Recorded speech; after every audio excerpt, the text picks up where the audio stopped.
মেহেরপুর সদর হসপিটাল, ঠিক আমি ইমার্জেন্সি রুমের সামনে আছি। এখানে অবস্থাটা একটু আপনাদের দেখাই। এটা ইমার্জেন্সি রুম, দেখেন এই যে 250 শয্যা বিশিষ্ট জেনারেল হসপিটাল মেহেরপুর। অবস্থাটা আপনাদের একটু দেখাই। এখানে অটো এলোমেলোভাবে অটো, এখানে প্রশাসনের লোক এই মুহূর্তে বের হলো। আমি ধরবো, দেখেন নো পার্কিং জোনে মোটরসাইকেল পার্কিং। কাকা স্মোকিং করছেন কেন হসপিটালের সামনে? কাকা, এটা তো হসপিটালে ইমার্জেন্সি, এখানে স্মোকিং করছেন কেন? সিগারেট খাচ্ছেন কেন আপনি?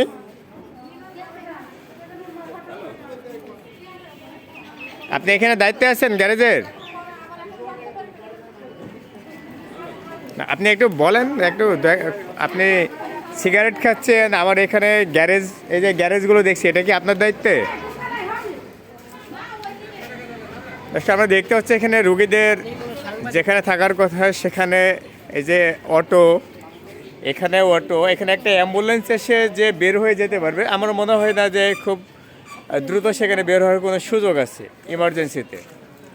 এটা অব্যবস্থাপনা, পুরোটাই অব্যবস্থাপনা। এটা আমি পরিচালকের সাথে কথা বলবো। আবার এখানে দেখতেছি এই যে দেখেন আপনাদের এখানে বিভিন্ন রকমের দোকান আছে। আমি জানি না এটা প্রশাসনের পারমিশন আছে কিনা। হ্যাঁ,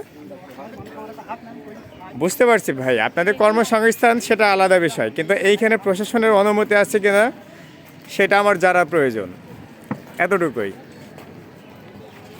এই যে ডাব, এখানে কিন্তু খোসা। আন্টি, আপনার ডাবের দোকান কি আপনার? বুঝতে পারছি, এই যে খোসাটা যে আপনি এখানে ফেলতেছেন, এখানে তো আপনার হচ্ছে মশা মাছি বিভিন্ন রকম রোগ জীবাণু ছড়াচ্ছে, যেটা হসপিটালের সাথে সরাসরি সংযোগ, তাই না? ইমার্জেন্সির সামনে এটা কি উচিত হচ্ছে বলেন, আপনারাই বলেন। হ্যাঁ, কিন্তু আমি তো এখন তো সামনেই দেখছি, এখন তো সামনে আছে। আপনি দেখেন অলরেডি, দেখেন মাছি কিন্তু ঘুরতেছে, দেখেন আপনি, দেখেন এই যে মাছি দেখছেন, অনেক মাছি হসপিটালে। শুধু আমি এখানকার দোষ দিচ্ছি না, এই যে হসপিটালের অভ্যন্তরে দেখেন কি অবস্থা, হসপিটালের অভ্যন্তরে দেখেন কি অবস্থা, হসপিটালের অভ্যন্তরটা দেখেন। আমি ভিডিওটা পরিচালক মহোদয়